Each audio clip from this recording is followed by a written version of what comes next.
नमस्कार, न्यूज के इकलौते फैमिली शो न्यूज की पाठशाला में आप सभी का बहुत स्वागत। मैं हूं सुशांत सिन्हा। ये वो पाठशाला जहां सबकी क्लास लगती है। और सबसे पहले आपको बता दूं कि आज पाठशाला में कौन कौन सी क्लास लगाने वाला हूं। इंडी गठबंधन नया चैलेंज लिए तैयार। उधर पीएम मोदी ने कहानी कैसे पलट दी है, आज आपको यह दिखाऊंगा। राहुल निकल लिए विदेश। कांग्रेस का मोदी विरोधी प्लान भी लीक हो गया है, उसकी डिटेल भी आपको दूंगा। नीतीश की डिमांड का क्या हुआ? बिहार को पैकेज देंगे मोदी, नहीं देंगे, क्या खबर आ रही है? किसान आंदोलन को फिर सुलगाने की तैयारी शुरू हो गई है क्या? आज इसका भी चैप्टर है। इसके अलावा ईडी का केजरीवाल पर वो खुलासा जिसे सुनकर कान से धुआं फेंक देगा। पानी, बिजली, शिक्षा, केजरीवाल एक साथ 3 सब्जेक्ट में कैसे फेल हो गए ये भी दिखाऊंगा। केजरीवाल के दिल्ली की वो तस्वीर जिसे देखकर रोना आ जाएगा। साथ ही सलमान खान, संजय दत्त, रणवीर कपूर, आधा बॉलीवुड एक साथ किस तैयारी में लगा है ये दिखाऊंगा। शादी से 24 घंटे पहले अंबानी परिवार में जो हो रहा है वो आपने कभी नहीं देखा होगा। मुकेश अंबानी के लड़के की शादी की वो तस्वीरें जो होश उड़ा देंगी वो भी लेकर आया हूं। और ट्रेनी आईएएस के वो नखरे जिन्हें देखकर दुनिया बाप बाप कर रही है, तौबा तौबा कर रही है कि क्या ही है बॉस। लेकिन सबसे पहले दिन भर की बड़ी खबरों का रिवीजन, उसके बाद पहला चैप्टर।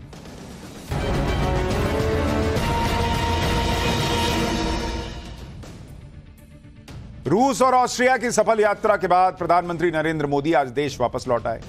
इससे पहले वियना में प्रधानमंत्री ने शांति का संदेश देते हुए कहा कि भारत ने दुनिया को युद्ध नहीं, बुद्ध दिया है। पीएम मोदी ने ऑस्ट्रिया दौरे का एक वीडियो भी ट्वीट करते हुए लिखा कि भारत और ऑस्ट्रिया की दोस्ती नई ऊंचाइयों को छुए। नीट पेपर लीक केस में आज सुप्रीम कोर्ट में होने वाली सुनवाई टल गई। सुप्रीम कोर्ट ने कहा कि केंद्र और एनटीए के हलफनामे की कॉपी याचिकाकर्ताओं को नहीं मिली है। ऐसे में मामले की सुनवाई अब 18 जुलाई को होगी। इससे पहले सीबीआई ने कोर्ट को बताया कि नीट का प्रश्न पत्र लोकल स्तर पर लीक हुआ था, सोशल मीडिया पर सर्कुलेट नहीं हुआ था।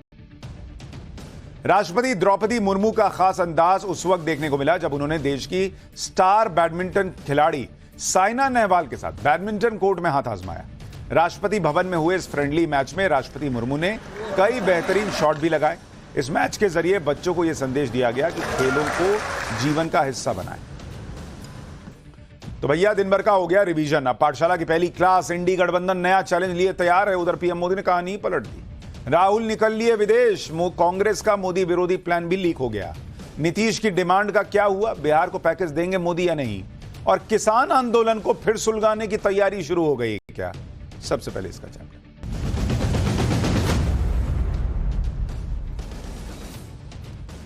जहां नरेंद्र मोदी हैं वहां चैलेंज है, और जहां चैलेंज है वहां नरेंद्र मोदी हैं। नरेंद्र मोदी के काम का यही तरीका है बॉस। ये बात वो खुद कह चुके हैं कि चुनौती को चुनौती देना उनके डीएनए में है। आज सुबह ही नरेंद्र मोदी विदेश से लौटे हैं। पहले वो रूस गए थे, फिर वहां से सीधे यूरोप गए। जो रूस का दुश्मन है उस बड़े जियोपॉलिटिकल चैलेंज को भी निपटाकर नरेंद्र मोदी लौट आए। लेकिन वापस लौटते ही उनके सामने देश के वो चैलेंज खड़े हैं जिन्हें लेकर मोदी विरोधी ये माहौल बना रहे हैं कि नरेंद्र मोदी तो अब फंसने वाले हैं, अब आएगा मजा, तब फंसने वाले हैं, अब फंसने वाले हैं वाला हिसाब चल रहा है।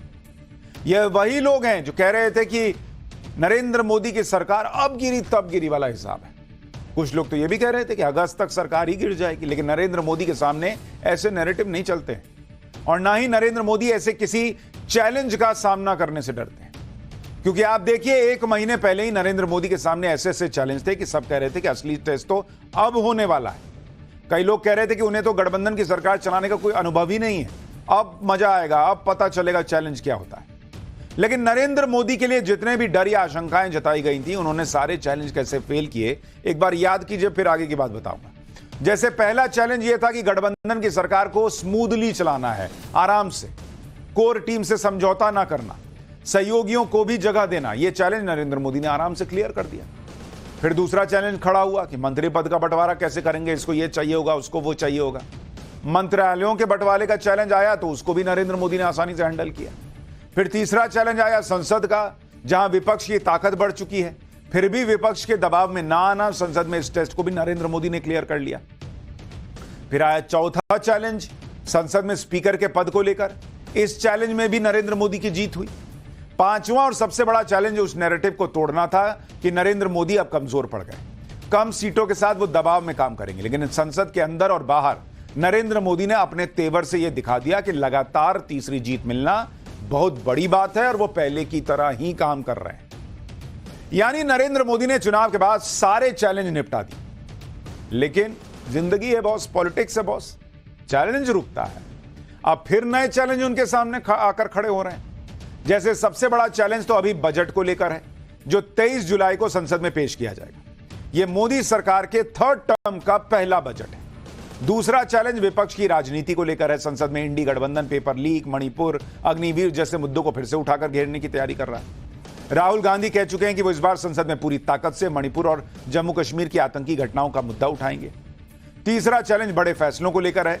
चुनाव से पहले नरेंद्र मोदी ने लगातार कहा था कि तीसरा टर्म बड़े फैसलों का होगा और बड़े फैसलों का रास्ता संसद से होकर ही गुजरता है। दूसरा टर्म संभालते ही नरेंद्र मोदी ने अनुच्छेद 370 को हटाने का बड़ा फैसला किया था। लेकिन क्या तीसरे टर्म में गठबंधन की सरकार में बड़े फैसलों के लिए तैयारी हो चुकी है क्या? यह पता चल जाएगा जल्दी। चौथा चैलेंज गठबंधन के साथियों की विश लिस्ट पर है, जिसमें आर्थिक पैकेज से लेकर विशेष राज्य का दर्जा देने और जातिगत जनगणना जैसे मुद्दे शामिल हैं। पांचवां चैलेंज किसान आंदोलन को लेकर है। एमएसपी की गारंटी को लेकर किसानों ने फिर से आंदोलन शुरू करने का ऐलान कर दिया है। छठा चैलेंज जम्मू को टारगेट कर रहे आतंकियों से निपटना और पेपर लीक जैसे मुद्दे पर विपक्ष की राजनीति को जवाब देने का है। एक और चैलेंज इसी साल हरियाणा, झारखंड और महाराष्ट्र में होने वाले विधानसभा चुनाव और यूपी में होने वाले उपचुनाव को लेकर है, जिसे जीतना बीजेपी के लिए बहुत जरूरी है। यानी नरेंद्र मोदी के पहले बड़े चैलेंज की बात करें तो उससे निपटने की तैयारी नरेंद्र मोदी कर भी रहे। आज सुबह वो ऑस्ट्रिया के दौरे से लौटे और दोपहर तक खबर यह आई कि प्रधानमंत्री ने बजट की तैयारियों को लेकर बैठक शुरू कर दी। भाई वो तो पहले भी दिखा है कि इधर आए उधर काम में लगे, ये उनका हिसाब रहता है। तो आए उधर ऑस्ट्रिया से, इधर मीटिंग शुरू कर दी। बैठक में बड़े बड़े अर्थशास्त्री थे, नीति आयोग के वाइस प्रेसिडेंट थे, अलग अलग सेक्टर के एक्सपर्ट रहे। इसके अलावा वित्त मंत्री निर्मला सीतारमण थी, planning minister Rao Inderjit Singh, chief economics adviser V Anantha Nageswaran भी थे। बैठक में नरेंद्र मोदी ने देश के बजट पर दिग्गज अर्थशास्त्रियों से उनकी राय जानी। ये बताइए बॉस, आपको क्या लगता है, क्या करना चाहिए देश की अर्थव्यवस्था में? जो सुझाव इन लोगों ने दिए उसको बहुत ध्यान से सुने। फिर नरेंद्र मोदी ने चुनाव से पहले ही सरकार के 100 दिन का प्लान भी बनाया हुआ था। बजट में उस प्लान की झलक भी दिखेगी। साथ ही भारत को 2047 तक विकसित राष्ट्र बनाने का जो सपना है, उसका रोड मैप भी बजट में दिखेगा। मोदी सरकार के सामने यह चैलेंज रहेगा कि वो बजट में रिफॉर्म की ओर आगे बढ़ती है या पॉपुलिस्ट एजेंडा वाला बजट पेश करती है। इसके अलावा एनडीए के सहयोगी दल भी बजट में अपने अपने राज्य के लिए आर्थिक पैकेज की आस लगाए बैठे हैं। अगर उन राज्यों पर मोदी सरकार पैकेज देती है तो फिर दूसरे राज्य कहेंगे कि हमारा सर, हमारा क्या होगा, हमको भी दीजिए। तो नरेंद्र मोदी के लिए कुछ चैलेंजेस तो दिख रहे हैं सामने। जहां तक आर्थिक मोर्चे पर सहयोगियों को साधने का चैलेंज है, तो उस पर नरेंद्र मोदी पहले ही काम कर रहे हैं और रिजल्ट भी दिख रहा है। मोदी सरकार ने आंध्र प्रदेश में 60,000 करोड़ के निवेश से तेल रिफाइनरी और पेट्रोकेमिकल हब स्थापित करने की चंद्रबाबू नायडू की मांग को मंजूर कर दिया। बुधवार को चंद्रबाबू नायडू ने भारत पेट्रोलियम कॉर्पोरेशन लिमिटेड के अधिकारियों से मुलाकात की और यह रिफाइनरी स्थापित करने को लेकर चर्चा हुई। 5 दिन पहले ही चंद्रबाबू नायडू और नरेंद्र मोदी के बीच दिल्ली में मुलाकात हुई थी। मुलाकात के 5 दिन बाद ही आंध्र प्रदेश के लिए बड़ी खुशखबरी भी आ गई। यानी नायडू की डिमांड तो पूरी हो गई। इसी तरह से बिहार में नीतीश कुमार की पुरानी डिमांड रही है कि भैया बिहार को स्पेशल स्टेटस का दर्जा मिलना चाहिए। हालांकि अब जेडीयू ये कह रही है कि अगर बिहार को स्पेशल स्टेटस नहीं भी दिया जाता तो कोई पैकेज ही दे दीजिए। बिहार के लिए स्पेशल स्टेटस या स्पेशल पैकेज की डिमांड के पीछे लॉजिक यह दिया जाता है कि बिहार के पास प्राकृतिक संसाधनों की कमी है। बिहार के पास ना कोई खदान है, ना समुद्री तट है। भाई पहले बिहार झारखंड साथ थे, झारखंड में पूरी प्राकृतिक संपदा थी, अब वो उधर चला गया। कुछ राज्यों में सोने या हीरे की खदानें हैं, कुछ के पास लंबा समुद्री तट है, लेकिन बिहार का ऐसा कोई भौगोलिक लाभ तो बिहार को मिलता नहीं है। इसलिए बिहार जैसे राज्य को अलग से मदद दी जानी चाहिए, फिर चाहे वो विशेष राज्य का दर्जा हो या फिर विशेष पैकेज हो। ये बात बहुत दिन से उठ रही है। लेकिन यह भी समझना जरूरी है कि बिहार को स्पेशल स्टेटस मिलने से होगा क्या। आप सुनते हैं कि स्पेशल स्टेटस दे दीजिए, लेकिन होगा क्या अगर मिल गया तो? देखिए, जिन राज्यों को स्पेशल स्टेटस का दर्जा दिया जाता है उन्हें एक्साइज, कस्टम, कॉर्पोरेट और इनकम टैक्स में छूट मिलती है। यानी अन्य राज्यों की तुलना में टैक्स और ड्यूटी कलेक्शन का हिस्सा केंद्र को कम देना पड़ता है। केंद्र सरकार के बजट में 30% रकम विशेष राज्य का दर्जा प्राप्त राज्यों पर भी खर्च होती है। जिस राज्य को स्पेशल स्टेटस मिलता है, अगर वो राज्य किसी वित्त वर्ष में अपना बजट पूरा खर्च नहीं कर पाती है तो बाकी रकम उसे अगले साल फिर से दे दी जाती है, जबकि बाकी राज्यों के साथ ऐसा नहीं होता। इसी तरह स्पेशल स्टेटस वाले राज्यों को केंद्र सरकार जो सहायता राशि देती है उसमें 90% रकम अनुदान के तौर पर दी जाती है और सिर्फ 10% रकम लोन के तौर पर दी जाती है और उस पर भी कोई ब्याज नहीं लगता, जबकि दूसरे राज्यों को सिर्फ 30% रकम अनुदान के तौर पर मिलती है और 70% रकम लोन के तौर पर मिलती है। तो बिहार को अगर स्पेशल स्टेटस मिला तो उसको टैक्स केंद्र को कम देना होगा, अनुदान राशि ज्यादा मिल जाएगी, लोन जो मिलेगा उस पर किस्त नहीं चुकानी होगी और दूसरे कुछ फायदे होंगे। अब तक 11 राज्य ऐसे हैं जिन्हें स्पेशल स्टेटस का दर्जा मिल चुका है। यह दर्जा किस पैमाने पर मिलता है वो भी सुन लीजिए। जैसे संसाधनों की कमी, प्रति व्यक्ति आय बहुत कम होना, राज्य की कमाई में कमी होना, पहाड़ी इलाका, दुर्गम क्षेत्र और कम जनसंख्या, बॉर्डर स्टेट भी एक पैमाना होता है। अब बिहार के मामले में नरेंद्र मोदी क्या करेंगे? स्पेशल स्टेटस देंगे, स्पेशल पैकेज देंगे, क्या होगा ये तो अभी नहीं पता, वो तो आगे ही पता चलेगा।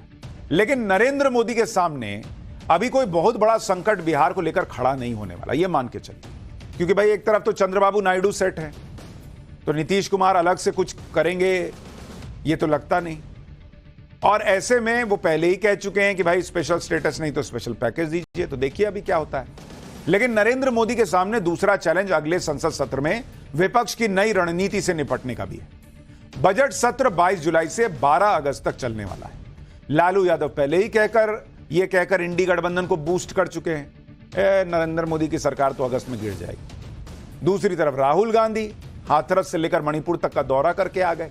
वो अगले सत्र में और जोश दिखाएंगे कि मैं तो घूम के आया हूं, बिना गए इतना हंगामा कर रहे थे तो अब तो हो के आए, तो दिखाना ना है कि हम हो के आए, हमको सब पता है। राहुल गांधी ने इसका ऐलान भी कर दिया। राहुल गांधी ने सोशल मीडिया पर कहा कि मणिपुर में हिंसा शुरू होने के बाद वो तीसरी बार वहां गए, मणिपुर में कोई सुधार नहीं हुआ, राज्य 2 टुकड़ों में बटा हुआ है, प्रधानमंत्री को मणिपुर जाकर लोगों की तकलीफ सुननी चाहिए। कांग्रेस पार्टी और इंडी गठबंधन मणिपुर में शांति की जरूरत को संसद में पूरी शक्ति के साथ उठाकर सरकार पर इस त्रासदी को खत्म करने का दबाव बनाएगी। राहुल गांधी ने एक वीडियो भी जारी किया जिसमें मणिपुर के हालात अब भी न बदलने का दावा किया। राहुल गांधी का यह वीडियो भी देख लीजिए, फिर आपको बताता हूं कि कांग्रेस नरेंद्र मोदी को घेरने का क्या सीक्रेट प्लान बनाए बैठी है।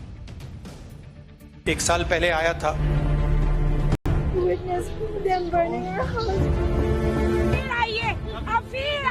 और अब आया हूं, मगर दुख की बात है कि वो इम्प्रूवमेंट नहीं हुआ।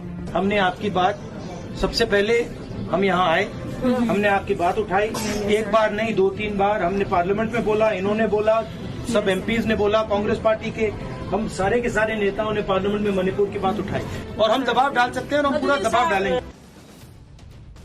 राहुल गांधी मणिपुर की बात करते हैं, लेकिन उनकी ये बातें तब खोखली साबित हो जाती है जब यह पूछा जाता है कि राहुल गांधी सिर्फ हाथरस या मणिपुर की बात क्यों करते हैं, तमिलनाडु और बंगाल की बात क्यों नहीं करते। लेकिन राहुल गांधी को लगता है कि ऐसी ही राजनीति से नरेंद्र मोदी को घेरा जा सकता है और वो आजकल यही कर रहे हैं।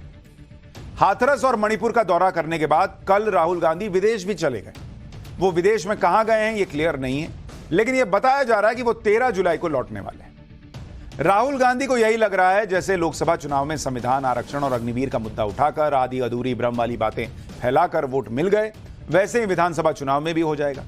इसलिए सूत्रों के हवाले से खबर यह आई है कि कांग्रेस ने इसी साल जिन राज्यों में विधानसभा चुनाव है वहां अलग अलग मुद्दे उठाने का प्लान भी बना लिया है। जैसे महाराष्ट्र में ये लोग प्लानिंग करके बैठे हैं कि संविधान, आरक्षण, किसानों की आत्महत्या, पेपर लीक, बेरोजगारी जैसा मुद्दा बनाएंगे। हरियाणा में संविधान, अग्निवीर, बेरोजगारी, महिला पहलवानों का धरना, किसान आंदोलन को मुद्दा बनाना है। झारखंड में इनका प्लान है कि संविधान, आदिवासी सुरक्षा, जल जंगल जमीन का मुद्दा और ईडी सीबीआई का दुरुपयोग, ये सारे मुद्दे होंगे। 3 राज्यों में चुनावी रणनीति को लेकर कांग्रेस ने पिछले दिनों कम्युनिकेशन विभाग की बैठक भी बुलाई थी। बैठक में सभी राज्यों के प्रभारी, महासचिव, अध्यक्ष, कम्युनिकेशन प्रमुख को बुलाया गया था। कांग्रेस संगठन महासचिव ने सभी राज्यों को कहा है कि वो इन मुद्दों पर अपने अपने राज्य में उठाए, सोशल मीडिया पर भी माहौल बनाए। इस साल जिन 3 राज्यों में विधानसभा चुनाव हैं वो नरेंद्र मोदी के लिए भी बड़ा चैलेंज, क्योंकि ये चुनाव अगर बीजेपी ने जीते तो फिर नैरेटिव में उसकी वापसी हो जाएगी, और ये चुनाव जीतना बीजेपी के लिए बड़ा जरूरी भी है। इस साल महाराष्ट्र में विधानसभा चुनाव होने वाले हैं। यहां बीजेपी गठबंधन की सरकार चल रही है। चैलेंज यह है कि यहां बीजेपी की सरकार होते हुए भी महाराष्ट्र में बीजेपी गठबंधन का प्रदर्शन फीका था लोकसभा चुनाव में और इंडी गठबंधन 48 में से 30 सीटें जीत गया। हरियाणा में विधानसभा चुनाव है, यहां भी बीजेपी की सरकार है, लेकिन लोकसभा चुनाव में बीजेपी की सीटें 10 से घटकर 5 हो गई। यहां बीजेपी के सामने चैलेंज है कि वो कैसे फिर से हरियाणा में अपनी सरकार बनाए। झारखंड में भी इसी साल विधानसभा चुनाव है, यहां इंडी गठबंधन की सरकार है। झारखंड के लोकसभा चुनाव में इंडी गठबंधन को झटका लगा था। झारखंड में 14 लोकसभा सीटें, यहां इंडी गठबंधन को 5 सीट पर ही जीत मिली, जबकि एनडीए के खाते में 9 आई। हालांकि झारखंड में जमीन घोटाले के आरोप में फंसे हेमंत सोरेन जमानत पर जेल से बाहर आ गए हैं और वो चुनाव में सिंपैथी कार्ड खेल सकते हैं। हरियाणा चुनाव को लेकर सब अपना अपना गुणागणित लगा रहे हैं। अभी से हरियाणा चुनाव के लिए गेम भी सेट होने लगे। जैसे आज बीएसपी और आईएनएलडी ने हरियाणा में मिलकर विधानसभा चुनाव लड़ने का ऐलान कर दिया। आईएनएलडी के साथ बीएसपी पहले भी गठबंधन कर चुकी है, लेकिन 2019 में गठबंधन तोड़ दिया था। अब फिर विधानसभा चुनाव के लिए आईएनएलडी और बीएसपी एक साथ आ गए। गठबंधन के तहत हरियाणा की 90 विधानसभा सीटों में बीएसपी 37 पे लड़ेगी।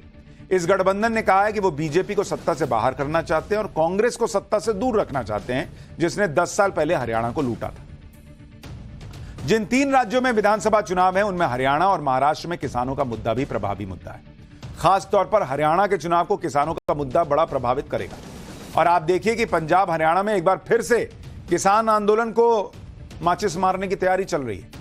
आज ही खबर आई है कि संयुक्त किसान मोर्चा ने केंद्र सरकार के खिलाफ विरोध प्रदर्शन शुरू करने का नया ऐलान भी कर दिया है। संयुक्त किसान मोर्चा एमएसपी की गारंटी, लोन माफी, इंश्योरेंस, किसान पेंशन जैसे मुद्दे पर अपने आंदोलन को रीस्टार्ट करने जा रहा है। संयुक्त किसान मोर्चा के लोग 16 जुलाई से 18 जुलाई के बीच अपनी मांगों से जुड़ा लेटर प्रधानमंत्री, नेता विपक्ष और संसद सदस्यों को देंगे। 9 अगस्त को संयुक्त किसान मोर्चा कॉर्पोरेट्स क्विट इंडिया डे मनाएगा और यह मांग रखेगा कि कृषि उत्पादन और व्यापार में कोई एमएनसी ना हो। यानी किसानों ने अपने प्रदर्शन का पूरा कैलेंडर बना लिया है और ऐसे वक्त में यह प्रदर्शन होने जा रहा है जब हरियाणा में अगले कुछ महीने में चुनाव होने वाले हैं। लेकिन नरेंद्र मोदी इन चैलेंजेस को पहले से समझते थे, इसलिए आप देखिए उन्होंने सरकार में आते ही पहला काम जो किया वो काम किसानों के लिए। प्रधानमंत्री बनते ही नरेंद्र मोदी ने सबसे पहले किसान सम्मान निधि की फाइल क्लियर की थी। किसान सम्मान निधि की 17वीं किश्त में किसानों के खाते में 20,000 करोड़ गए थे। फिर खरीफ की 14 फसलों पर एमएसपी बढ़ाने का फैसला हुआ। नरेंद्र मोदी ने 10 सालों में एमएसपी पर 18 लाख करोड़ रुपए से ज्यादा खर्च किए, जबकि यूपीए के 10 सालों में एमएसपी पर सिर्फ 5.5 लाख करोड़ रुपए खर्च हुए थे। अच्छा, नरेंद्र मोदी जब अभी रूस गए हुए थे तो वहां भी किसानों की ही बात कर रहे थे। उन्होंने वहां कहा था कि जब दुनिया में खाने का संकट था, जब फ्यूल की कमी थी, जब खाद की कमी थी, तो उस वक्त भी उन्होंने भारत के किसानों को कोई समस्या नहीं होने दी। आप सुनिए रूस में नरेंद्र मोदी ने कैसे किसानों की बात की थी। फिर बताऊंगा नरेंद्र मोदी का एक और बड़ा चैलेंज कौन सा है। जब दुनिया फूड, फ्यूल एंड फर्टिलाइजर के संकट से गुजर रही थी, हमारी मित्रता और हमारे सहयोग के कारण मैं मेरे देश के किसानों को फर्टिलाइजर में मुसीबत में नहीं आने दिया।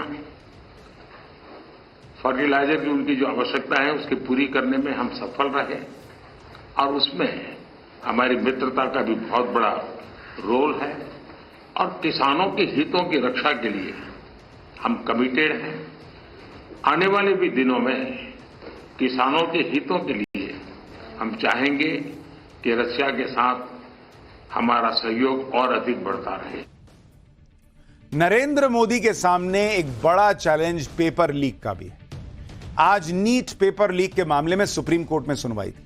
इस सुनवाई के पहले सरकार ने नीट के मामले में हलफनामा दाखिल किया। इस हलफनामे में सरकार ने सुप्रीम कोर्ट को बताया कि आईआईटी मद्रास ने नीट यूजी 2024 के नतीजों से जुड़े आंकड़ों का डेटा एनालाइज किया है। इसमें यह पता चला है कि नीट परीक्षा में बड़े लेवल पर कोई गड़बड़ी नहीं हुई है। एनालिसिस में पता चला कि 550 से 720 अंक पाने वाले छात्रों की संख्या हर जगह बढ़ी है। केंद्र सरकार के यह स्टैंड इसलिए इंपॉर्टेंट है क्योंकि 8 जुलाई को सुप्रीम कोर्ट ने कहा था कि अगर बड़े पैमाने पर गड़बड़ी हुई होगी तो वो रीटेस्ट का फैसला दे सकती है। केंद्र सरकार ने अपने हलफनामे में बताया कि काउंसलिंग की प्रक्रिया जुलाई के तीसरे हफ्ते में शुरू होगी और यह कुल 4 राउंड में होगी। उधर एनटीए ने भी कोर्ट को बताया कि उनसे भी स्टूडेंट्स को दिए गए मार्क्स की जांच राष्ट्रीय और राज्य के स्तर पर की है और जांच से यह पता चला है कि स्टूडेंट्स को दिए गए मार्क्स नॉर्मल हैं और उसमें कोई गड़बड़ी नहीं दिखी। अब नीट के मामले में गड़बड़ी को लेकर 38 याचिकाओं पर अगली सुनवाई 18 जुलाई को।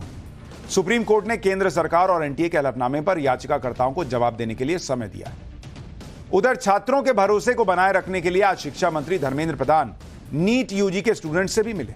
सूत्रों के मुताबिक छात्रों ने शिक्षा मंत्री के सामने काउंसलिंग में देरी का मुद्दा उठाया और एग्जाम की अनिश्चितता को लेकर भी सवाल किए। शिक्षा मंत्री धर्मेंद्र प्रधान ने छात्रों को भरोसा दिया कि उनके साथ किसी भी हालत में अन्याय नहीं होने दिया जाएगा। उधर नीट यूजी पेपर लीक को लेकर सीबीआई का ताबड़तोड़ एक्शन भी चल रहा है। गुरुवार को सीबीआई ने पेपर लीक के एक और आरोपी को गिरफ्तार कर लिया है। सीबीआई ने रॉकी नाम के एक आरोपी को गिरफ्तार किया है। रॉकी को भी पेपर लीक का एक और मास्टरमाइंड बताया जा रहा है। रॉकी बिहार के नालंदा का रहने वाला है और पेपर लीक के मास्टरमाइंड संजीव मुखिया का करीबी है। पेपर लीक में सीबीआई 6 एफआईआर दर्ज कर चुकी है और जो जांच का दायरा है वो बिहार, झारखंड से लेकर गुजरात, महाराष्ट्र तक पहुंचा हुआ है। तो जबरदस्त एक्शन वहां भी हो रहा है और नरेंद्र मोदी के सामने जो चैलेंजेस हैं उनसे वो निपटने के लिए लगातार काम कर रहे हैं, ये भी दिखता है। लेकिन कुछ चैलेंजेस केजरीवाल के सामने भी खड़े हैं। पाठशाला में बगली क्लास, ईडी का केजरीवाल पर वो खुलासा जिसे सुनकर कान से धुआं फेंक देगा बॉस। पानी, बिजली, शिक्षा, केजरीवाल एक साथ 3 सब्जेक्ट में फेल हो गए हैं। केजरीवाल की दिल्ली की वो तस्वीर जिसे देखकर रोना आ जाएगा, अब वो चैप्टर।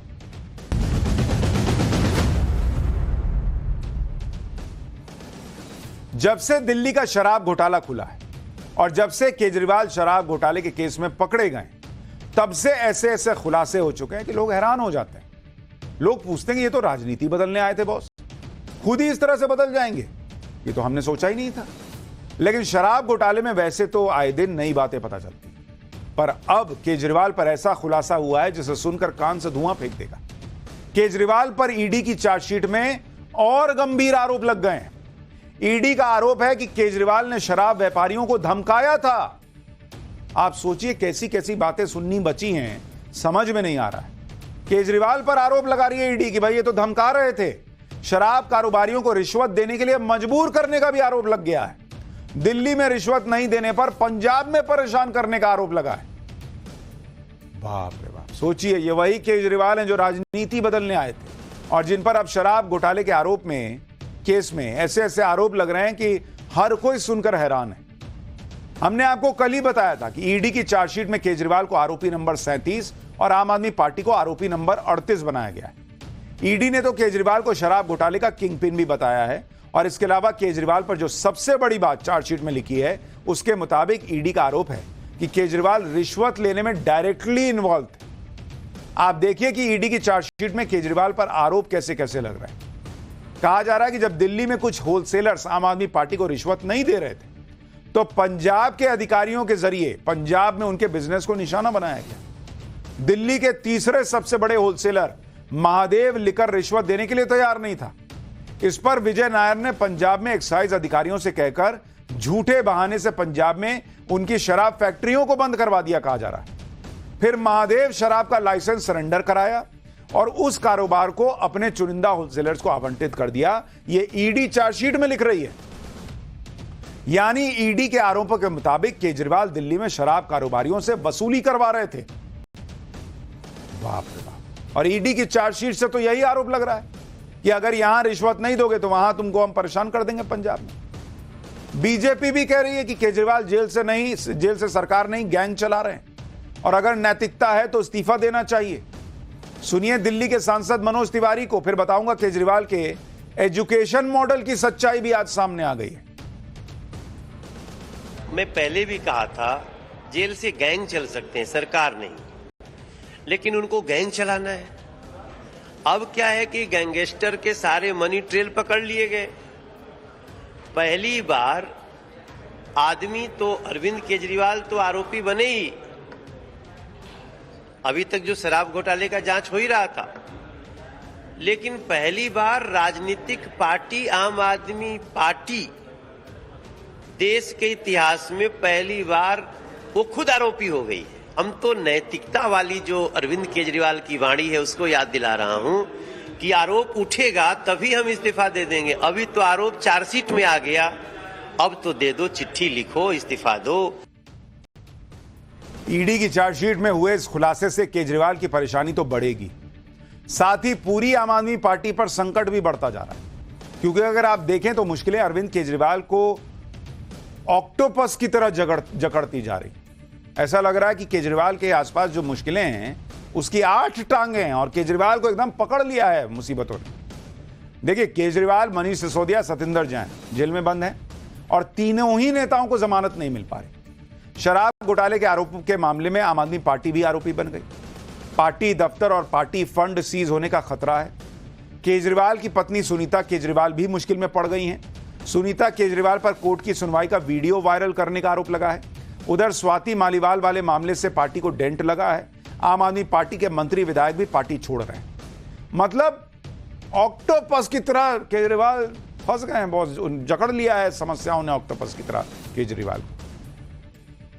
वैसे तो अरविंद केजरीवाल और उनकी टीम दिल्ली को लेकर बड़े बड़े दावे करते थे। भाई ये सब तो चल ही रहा है। जो दावे करते थे, जो पिक्चर बताते थे कि अरे दिल्ली में ये कर दिया, वो सारी पिक्चर, वो फटा पोस्टर और नीचे पीछे निकला जीरो वाला हाल हो रहा है। सबसे बड़ा दावा ये लोग एजुकेशन सेक्टर में बदलाव को लेकर करते हैं। केजरीवाल सरकार दावा करती है कि देश में सबसे अच्छा एजुकेशन सिस्टम दिल्ली का है। दिल्ली के सरकारी स्कूलों में पढ़ाई का स्तर प्राइवेट स्कूलों से भी बेहतर है। सरकारी स्कूल के बच्चों का पास परसेंटेज यानी पास होने का परसेंट प्राइवेट स्कूलों से भी अच्छा है। ऐसे दावे करके अरविंद केजरीवाल और आम आदमी पार्टी मनीष सिसोदिया को दिल्ली में शिक्षा क्रांति का जनक बताते रहे। हाँ, यह अलग बात है कि मनीष सिसोदिया शराब घोटाले के मामले में फिलहाल जेल में, और जिस शिक्षा मॉडल का ढिंढोरा आम आदमी पार्टी पीटती है उसकी सच्चाई भी आपको बताता हूं। एक आरटीआई के जवाब में दिल्ली के शिक्षा विभाग ने बताया कि 2023-24 में दिल्ली के सरकारी स्कूलों में 9वीं क्लास के 1,01,331 बच्चे फेल हुए हैं। 1,01,331 बच्चे फेल हुए हैं, पास नहीं। और 2022-23 में 9वीं क्लास के 88,409 बच्चे फेल हुए थे। यानी एक साल में फेल होने वाले बच्चों की संख्या बढ़ गई दिल्ली में। क्या शिक्षा मॉडल है बॉस। इसी तरह 2023-24 में 11वीं क्लास के 51,914 बच्चे फेल हुए हैं, जबकि 2022-23 में 11वीं की क्लास में 54,755 बच्चे फेल हुए थे। यह है केजरीवाल का एजुकेशन मॉडल बॉस। लाखों हजारों बच्चे फेल हो जा रहे हैं, पास नहीं हो पा रहे हैं, और फेल होने वाले बच्चों की संख्या बढ़ रही है। पता नहीं वो न्यूयॉर्क टाइम्स क्या देख के छापा है। आम आदमी पार्टी दिल्ली में सरकारी स्कूलों का कायाकल्प करने का भी दावा करती है। दावा करती है कि नए स्कूल बना दिए, कई स्कूलों में नए क्लासरूम बना दिए। उसकी हकीकत भी देखिए। यह दिल्ली के सरकारी स्कूल की तस्वीर है। यह वीडियो बीजेपी ने शेयर किया है।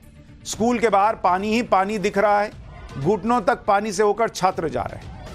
अब कोई कहने को यह भी कह देगा कि भाई अच्छा, बच्चों को स्विमिंग भी तो सीखना चाहिए ना, तो तैरते तैरते ना चले जाएं बच्चे किसी दिन। एक और वीडियो देखिए, इसे भी बीजेपी ने सोशल मीडिया पर शेयर किया है। दिल्ली के सरकारी स्कूल के क्लासरूम में पानी भरा हुआ है। टीचर्स इस पानी में कुर्सी पर बैठे हुए हैं। स्कूल के कंपाउंड में भी पानी भरा हुआ है। यह है दिल्ली। ऐसे वीडियो दिखाकर बीजेपी आम आदमी पार्टी को घेर रही है कि यह कौन सा सिस्टम सुधारा है बॉस। केजरीवाल दिल्ली की सत्ता में फ्री बिजली पानी के मुद्दे पर तो आए थे, शिक्षा का हाल तो देख लिया। अब पानी बिजली भी सुनिए। दिल्ली वालों को इसी मुद्दे पर सबसे बड़ा झटका लगा है। पानी की किल्लत तो आपको दिखाई थी दिल्ली में कैसी है। अब दिल्ली में बिजली के दाम भी बढ़ गए हैं। दिल्ली में 2 बिजली कंपनियों ने बिजली की कीमत बढ़ा दी। BYPL ने बिजली की कीमत 6.15% बढ़ा दी है। इससे पूर्वी दिल्ली और सेंट्रल दिल्ली प्रभावित हो। उधर BRPL ने बिजली की कीमत 8.75% बढ़ा दी है। इससे दक्षिणी दिल्ली और पश्चिमी दिल्ली प्रभावित हो। दिल्ली में बिजली के दाम बढ़ने पर बीजेपी ने आम आदमी पार्टी सरकार के खिलाफ मोर्चा खोल दिया। बीजेपी आरोप लगा रही है कि केजरीवाल सरकार दिल्ली के लोगों को लूट रही है, और इसके विरोध में बीजेपी कल दिल्ली सचिवालय पर प्रदर्शन करेगी। बीजेपी के नेता वीरेंद्र सचदेवा को सुनिए, फिर बताऊंगा कि बिजली की बड़ी कीमत पर आम आदमी पार्टी पहले क्या कहती थी और अब क्या कह रही है। PPAC के नाम पर 8.75% टैक्स बढ़ाया गया है, और उसकी वजह से आपका बिल 1.5 गुना हो गया है। और ये चोरी बिना बताए की गई, कोई अप्रूवल नहीं ली गई, चुपचाप लोगों के बिल बढ़ गए हैं। जिसका बिल अगर 2000 आता है तो अब देखेंगे तो 3000 से ऊपर होगा। बिजली के इन बड़ी दरों के खिलाफ भारतीय जनता पार्टी कल शुक्रवार दिल्ली सचिवालय पर प्रदर्शन करेगी और इस सरकार का इस्तीफा मांगेगी या ये बड़ी दरें वापस देने के लिए मजबूर करेगी। अरविंद केजरीवाल और उनकी सरकार ने जितने यू टर्न मारे हैं उसमें बिजली का मुद्दा भी शामिल है। दिल्ली में महंगी बिजली को लेकर आम आदमी पार्टी का स्टैंड 2012 से लेकर 2024 तक बहुत बदल गया भाई। 2012 में जब केजरीवाल दिल्ली के मुख्यमंत्री नहीं थे तब कहा करते थे कि दिल्ली सरकार और बिजली कंपनियां मिलकर बिजली के रेट बढ़ाते हैं और भ्रष्टाचार करते हैं, जबकि आज दिल्ली सरकार में मंत्री आतिशी जी कह रही हैं कि बिजली कंपनियों के पास यह प्रावधान है कि वो बिजली के रेट बढ़ा सकती हैं। सुनिए जरा दोनों बयान। इसके ऊपर हमने जांच की तो पता चला कि ये बिजली की कंपनियां ये कह के रेट बढ़वा रही हैं कि उनको घाटा हो रहा है, लेकिन उन्होंने सबने अपने अकाउंट्स में भारी गड़बड़ कर रखी है जानबूझ के। इनको घाटा नहीं हो रहा है, इन सारी कंपनियों को भारी मुनाफा हो रहा है, इन बिजली की कंपनियों को। और इस बात के सबूत हम लोगों के पास आए हैं कि किस तरह से बिजली की कंपनियां सरकार और Delhi electricity regulatory commission DERC के साथ मिलके, ये तीनों मिलके DERC, दिल्ली सरकार और बिजली की कंपनियां तीनों मिलके भ्रष्टाचार कर रही हैं। डिस्कॉम्स के पास ये प्रावधान होता है कि अगर उन्हें खास करके गर्मियों के मौसम में, क्योंकि बहुत पीक पावर का यूजेज होता है, एक्स्ट्रा पावर खरीदनी पड़े तो वो शॉर्ट टर्म बेसिस पे अप टू 75.5% PPAC बढ़ा सकते हैं उस दौरान में जब उन्होंने महंगी बिजली खरीदी है। ये प्रावधान कोई नया नहीं है, ये प्रावधान पिछले 10 साल से ज़्यादा से ऑलरेडी DERC द्वारा दिया गया है। ये कहीं पर भी दिल्ली सरकार द्वारा, DERC द्वारा बिजली के दाम नहीं बढ़ाए गए हैं। देखिए, आपको करंट वो बिजली के दाम बढ़ने से लग रहा है या केजरीवाल जी के बयानों को सुन के लग रहा है, उनकी पार्टी के बयानों को सुन के लग रहा है, ये तो आप ही तय कीजिए।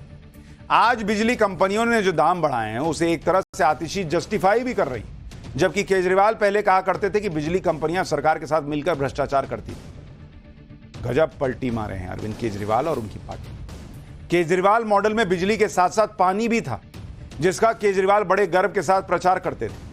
दिल्ली का हाल यह हो गया है कि कभी लोग पानी के लिए तरस जाते हैं, कभी दिल्ली ही पानी में डूब जाती है। अभी 1 महीने पहले तक दिल्ली में भयंकर जल संकट था, लोग बूंद बूंद पानी के लिए तरस रहे। अब दिल्ली का हाल यह है कि बारिश में दिल्ली के कई इलाके पानी में डूब गए हैं। रही सही कसर मुनक नहर टूटने से पूरी हो गई।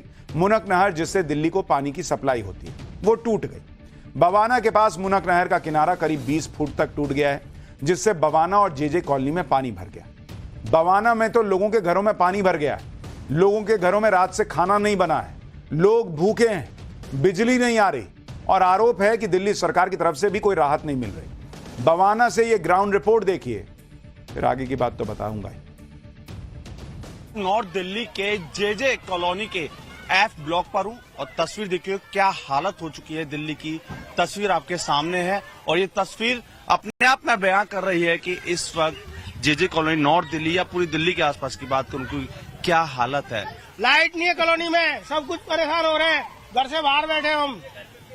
पानी पानी हो रखा है, पूरी कॉलोनी में पानी। नहर टूटी हुई है, कम से कम 25 फुट पूरी नहर टूटी हुई है। 25 फुट हम देख के आए, नहर पूरी टूटी है, पूरी नहर का पानी कॉलोनी में आ रहा है। मुझे सुबह से भूखे हैं, रात से भूखे हैं, फैमिली में घर में खाना नहीं बना हुआ। उनसे बोला गया, कह रहे आप लोग अपना देख लो, उसके बाद हम लोग अपना देखेंगे। तो ये प्रशासन का जवाब। जो यहाँ पर लोग रह रहे हैं और मजबूर हैं, वो ना घर से बाहर निकल पा रहे हैं, ना घर के अंदर जा पा रहे हैं और इसी वजह से उन्हें काफी तकलीफें हो रही है काम काज को लेकर। बताया जा रहा है यहाँ पर बिजली भी नहीं है और सबसे बड़ी बात यहाँ पर प्रशासनिक की टीम कोई भी काम नहीं कर रही है। अब इस पे आतिशी जी से कुछ पूछिएगा तो वो एक एक्सप्लेनेशन दे देंगी। एक्सप्लेन बहुत अच्छा करती हैं कि भाई कह देगी पहले भी ऐसा होता था, ये होता था, वो होता था, कहने में क्या जाता है। मुनक नहर टूटने से लोग परेशान हो रहे हैं और इसे लेकर बीजेपी भी दिल्ली सरकार पर हमलावर है। बीजेपी का कहना है कि जब किसी चीज की मरम्मत नहीं होगी, केयर नहीं कीजिएगा तो यही ना होगा। बीजेपी ने कहा कि दिल्ली में या तो पानी नहीं आता है या फिर पानी भर जाता है। सुनिए बीजेपी सांसद मनोज तिवारी। मुनेक नहर आती है जिससे पानी दिया जाता है, उसकी ये घटना अभी हमारे पास थोड़ी देर पहले में पीसी में आने से पहले पता चला है। तो देखिए, जब किसी भी चीज की मरम्मत नहीं होगी, जब किसी चीज का केयर नहीं होगा, तो इसी तरह का समाचार हमको मिलता है। बहरहाल अभी हम लोग अपने स्तर से इसको क्या कर सकते हैं, लेकिन दिल्ली सरकार को इसमें आगे बढ़ना चाहिए और उसको ठीक करना चाहिए, क्योंकि लोग भी बहुत परेशान हैं। या तो पानी खत्म हो जाता है या तो पानी भर जाता है, गाड़ी डूब जाती है। पानी खत्म हो जाता है तो किसी और की वजह से हुआ है, पानी भर गया तो किसी और की वजह से हुआ होगा। लेकिन जो कुछ भी अच्छा काम हुआ वो केजरीवाल जी ने कराया, बाकी जो खराब होता है वो कोई और करता है। ये सिंपल हिसाब रहा है, यही चलेगा। आपके पूछने से क्या होगा, मेरे पूछने से क्या होगा। लेकिन केजरीवाल जी शिक्षा, पानी, बिजली तीनों सब्जेक्ट में आज फेल दिख रहे हैं।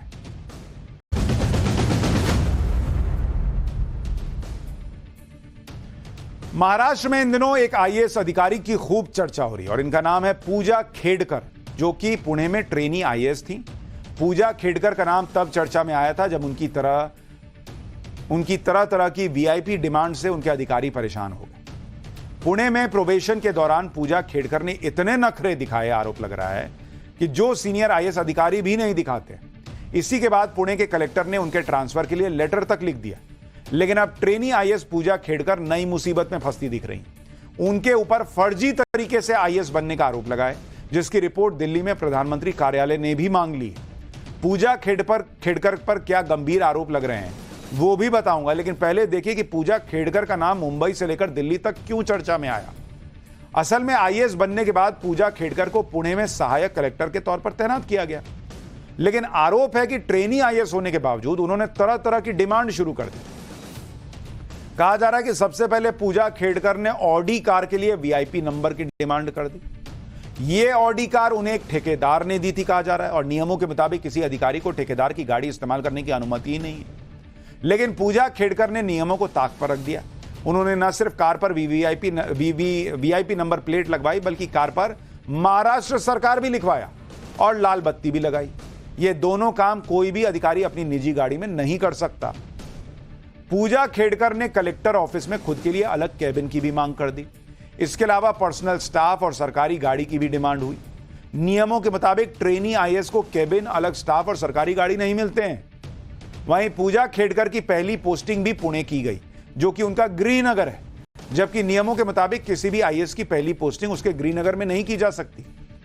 पूजा खेडकर की इस तरह की डिमांड से पुणे के कलेक्टर इतना तंग आ गए कि उन्होंने चीफ सेक्रेटरी को लेटर लिख दिया, जिसके बाद पूजा खेडकर का ट्रांसफर पुणे से वाशिम में कर दिया। लेकिन ट्रांसफर हो जाने के बाद भी पूजा खेडकर के तेवर नहीं बदले। पूजा खेडकर ने क्या कहा वो सुनिए, उसके बाद बताऊंगा कि नखरे दिखाने वाली आईएएस अब कौन सी नई मुसीबत में फंस गई। I'm not authorized to speak anything right now, so I cannot comment on this. Ma'am आज अपन ज्वाइन करना है? Oh, I'm very happy to join in Washim district and I'm looking forward to working in it. पूजा खेडकर को यह पता है कि वो बोल नहीं सकती इस दौरान, लेकिन और क्या क्या नहीं कर सकती है नहीं पता था शायद, और किए जा रही थी। पूजा खेडकर जिस ऑडी कार का इस्तेमाल कर रही थी उसकी तस्वीर भी सामने आई है। इस ऑडी कार पर वीआईपी नंबर प्लेट लगी हुई दिख रही है, बड़ा बड़ा महाराष्ट्र सरकार लिखा हुआ है और कार पर लाल बत्ती भी लगी है। जबकि नियम के मुताबिक निजी गाड़ी पर कोई भी अधिकारी इस तरह से ना तो महाराष्ट्र सरकार लिखवा सकता है और ना ही लाल बत्ती लगा सकता है। पूजा खेडकर की शिकायत के बाद उनका सिर्फ ट्रांसफर ही नहीं हुआ, बल्कि उनके खिलाफ जांच भी शुरू हो गई। पुणे पुलिस पूजा खेडकर के घर पहुंची, जहां ऑडी कार की जांच की गई। एक तरफ आईएएस पूजा खेडकर के खिलाफ एक्शन हो रहा है और अब कई खुलासे भी हो रहे हैं। अब तो पूजा खेडकर के आईएएस में सिलेक्शन पर भी सवाल उठ रहे हैं। पूजा खेडकर ने 2022 में यूपीएससी का एग्जाम पास किया, तब उनकी रैंक 821 आई थी और ओबीसी कोटे की वजह से पूजा खेडकर को आईएएस का रैंक मिल गया। लेकिन अब जो जांच हो रही है उसमें चौंकाने वाले खुलासे हो रहे हैं। आरोप है कि पूजा ने सिविल सेवा एग्जाम के लिए खुद को नॉन क्रीमी ओबीसी कैंडिडेट बताया था, लेकिन जांच में पता चला है कि उनके परिवार के पास करोड़ों की संपत्ति है। पूजा खेडकर के पिता और दादा भी प्रशासनिक अधिकारी थे। उनके पिता ने इसी साल लोकसभा का चुनाव भी लड़ा था। चुनावी हलफनामे में पूजा खेडकर के पिता ने 40 करोड़ से ज्यादा की संपत्ति बताई थी। एक रिपोर्ट के मुताबिक खुद पूजा खेडकर के पास 17 करोड़ रुपए की संपत्ति है। ऐसे में वो और उनका परिवार कैसे ओबीसी की नॉन क्रीमी लेयर में आ सकता है भाई? क्योंकि नॉन क्रीमी लेयर प्रमाण पत्र उन लोगों को ही मिलता है जिनकी सालाना कमाई 8 लाख रुपए से भी कम होती है। यानी साफ है कि पूजा खेडकर के ओबीसी सर्टिफिकेट में कुछ तो खेल है। कुछ इसी तरह का घालमेल उनके मेडिकल सर्टिफिकेट पर भी आरोप लगने की हुआ है। आरोप के मुताबिक पूजा खेडकर ने यूपीएससी को सौंपे हलफनामे में खुद के दृष्टिबाधित और मानसिक रूप से बीमार होने का दावा किया था। अब पूजा खेडकर पर दिव्यांग सर्टिफिकेट का इस्तेमाल करके विशेष रियायत हासिल करने का आरोप भी लगा। इसी दिव्यांग सर्टिफिकेट के आधार पर पूजा खेडकर को 821 रैंक आने के बाद भी आईएएस बना दिया। दरअसल सर्टिफिकेट के वेरिफिकेशन के लिए पूजा खेडकर को एम्स में 6 बार बुलाया गया, लेकिन वो आई ही नहीं। पूजा खेडकर ने कभी कोरोना का हवाला दिया, कभी प्राइवेट लैब की test report central administrative tribunal को भेज दी। अब यूपीएससी ने पूजा की रिपोर्ट को रिजेक्ट कर दिया है और सेंट्रल एडमिनिस्ट्रेटिव ट्रिब्यूनल में उनके सर्टिफिकेट को चुनौती भी दी है। सवाल इसलिए भी उठ रहे हैं क्योंकि पूजा खेडकर एक तरफ खुद को सर्जन बताती हैं और अगर उनकी आंखों में परेशानी है, उन्हें देखने में इतनी ही परेशानी है, तो वो सर्जन कैसे बन गई? किसी का ऑपरेशन कैसे कर पा रही थी? यानी पूजा खेडकर के मामले की अब जांच तेजी से हो रही है। केंद्र ने इस मामले में बाकायदा एक कमेटी बना दी है जो 2 हफ्तों में रिपोर्ट देगी। यह जांच जरूरी भी थी क्योंकि यह अपने आप में ही गजब मामला है कि कम नंबर होने के बावजूद पूजा को आईएएस कैडर मिल गया। कैसे करोड़ों की प्रॉपर्टी होने के बावजूद ओबीसी सर्टिफिकेट लगाकर फायदा लिया गया? कैसे दिव्यांग सर्टिफिकेट लगाकर फायदा लिया गया लेकिन मेडिकल जांच को बार बार टाला गया? और इस तरह से आईएएस बनकर एक रसूखदार और अमीर परिवार की पूजा खेडकर ने आईएएस बनते ही वीआईपी डिमांड भी करनी शुरू कर दी, जिसमें निजी ऑडी कार में लाल बत्ती लगवाने से लेकर दूसरे अधिकारी के चैम्बर पर कब्जा कर लेना और अपनी नेम प्लेट लगा देने जैसी हरकतें शामिल हैं, जिसकी वजह से पूजा खेडकर का यह पूरा मामला सामने आया। यानी जब कोई व्यक्ति आईएएस बनता है तो उस पर ऐसी जिम्मेदारियां आती हैं जो समाज के लिए एक नजीर बन सके कि भाई देखो किस तरह से आईएएस अधिकारी काम कर रहा है। लोग आईएएस अधिकारी को बड़े रिस्पेक्ट से देखते हैं, लेकिन पूजा खेडकर का मामला जब से सामने आया है, देश भर में उनकी चर्चा तारीफ के तौर पे नहीं हो रही, सवाल ही सवाल खड़े हो रहे हैं।